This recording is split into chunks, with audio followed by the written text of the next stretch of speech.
I'm Teresa Woodard in Dallas with a look at what's making headlines in North Texas. Days after family members reported a woman missing, she was found dead inside her car in Carrollton. Now her boyfriend is in custody, accused of murder. Richard Solomon talked with the victim's family about the death and the arrest. But she was just the oldest. She was just the brightest. If you ask Mariana Patulik about her cousin Vera, She was always my rock.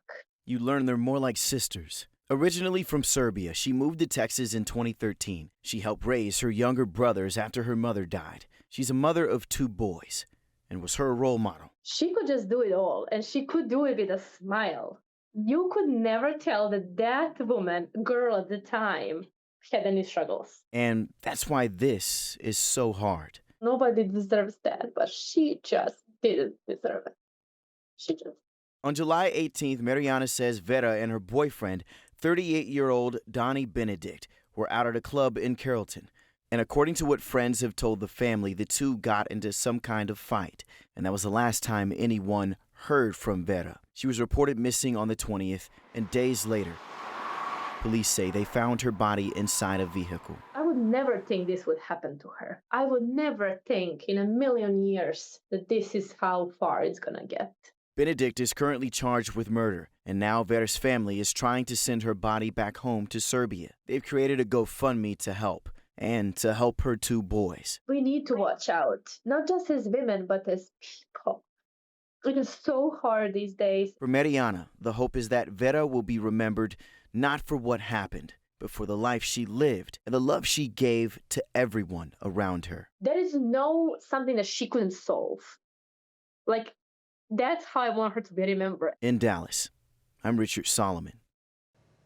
3 armed robberies in just 1 month have left an Oak Cliff convenience store on high alert. Now there is fear and frustration beyond the store's front door. A nearby church is beefing up security. Adriana De Alba reports on the ongoing search for suspects.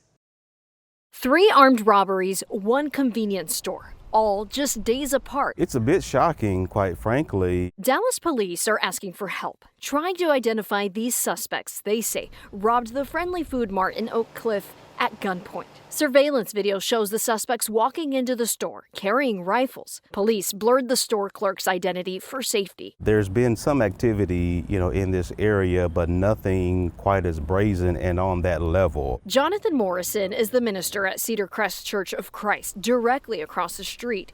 He says safety has always been a concern. They already had security, uniformed officers, and extra lighting. Now, we have certainly heightened our awareness. Surveillance video shows the suspects wearing dark clothing and backpacks. Another video shows 2 of them with their faces uncovered. One of them appears to force the clerk toward the cash register while holding a rifle. Police say no one was injured in any of these robberies. We are concerned about the residents of our community. This church has been in this community for a number of years. And we have a lot of good people that we love in this community, and we want them to know that they can move about in their own community. For those who live here, I hope that those who are responsible are brought to justice. The goal isn't just solving these 3 robberies, it's making sure there isn't a 4th. In Dallas, I'm Adriana De Alba. A major decision in the murder trial involving a Dallas-based rapper who was gunned down on a busy highway. Senior investigative reporter Tanya Eisler has the latest in the Yella Beezy case.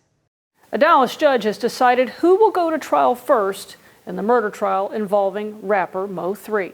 The judge ruled Friday that alleged shooter Keywan White's trial will begin August 24th, rejecting arguments from White's attorneys that Dallas rapper Marquise Conway, better known as Yella Beezy, should go first. Prosecutors allege Conway orchestrated a murder-for-hire plot that led to the 2020 killing of rapper Melvin Noble, known as Mo 3, on Interstate 35 in Dallas. We are asking the court to do what's right, not only by the criminal justice system, but by the family, and let this community hear this case of the man who is alleged of shooting and killing Melvin Noble on I-35. White's attorneys argued Conway should be tried first because evidence introduced during Conway's trial could help White's defense. Because Mr. Conway's attorneys undoubtedly are going to develop a robust defense, we believe that there may be information that comes out during Mr. Conway's trial that will directly impact our ability to develop a robust defense. The judge has not yet ruled whether she will allow prosecutors to use rap lyrics when Conway goes on trial at a later date. In Dallas, I'm Tanya Iser. A Cedar Hill man in need of a kidney transplant turned to social media to find his perfect match, and it worked. Doctors told Ish Thorns he was running out of time. A rare tumor on his adrenal gland had caused his kidneys to fail, leaving him in desperate need of a transplant.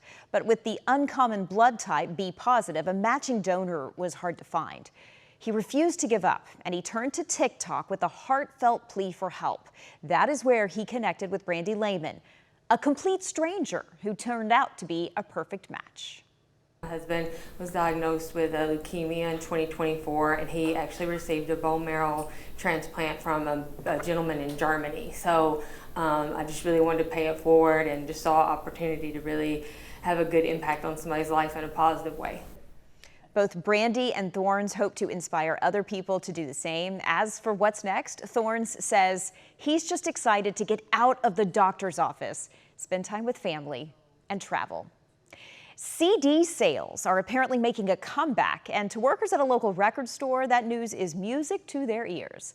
Here's Chris Sadeghi now with what's behind this surge in sales. In a land before digital, there was this, and there was this. It's new to them, even though it's old. And record stores like Forever Young and Grand Prairie sell nostalgia. Every day we have people, it's their first time here, and they're younger teenagers. But nostalgia itself is getting younger. And I'm not talking about the customer. We've known that vinyl has been capitalizing on vintage popularity, but would you believe that CDs, compact discs, are now making a nostalgia-fueled comeback? Last year was when we started seeing a real increase in the CDs. Newer, cheaper, and easier to maintain than its older brethren, CDs still provide the same old-time thrill. Everything I bought is old blues music. Ron Kress knows there's things about that CD box you don't get on an app. I like to look at everything that's written on them and any information on them that I can get. You don't get that when you download. I had a CD player in my room, and I played a lot of Linkin Park. And for the younger generation, they too can appreciate those iconic album covers. Just on your phone, it's just Spotify. Like, you can't show anything. With CDs, like, it's art. Another reason for the resurgence, it's music with no subscription, no registration. Buy it one time, play it forever. What if everything goes down? I still have a bunch of music I can listen to. I literally have people jump up and down, sometimes screaming when they find something. They're so excited they can't wait to go home and play it. Something you can play, something you can show, something you can find, and once you find it, you never have to give it up. In Grand Prairie, I'm Chris Sadeghi. Good one, Chris. Those are your headlines from North Texas.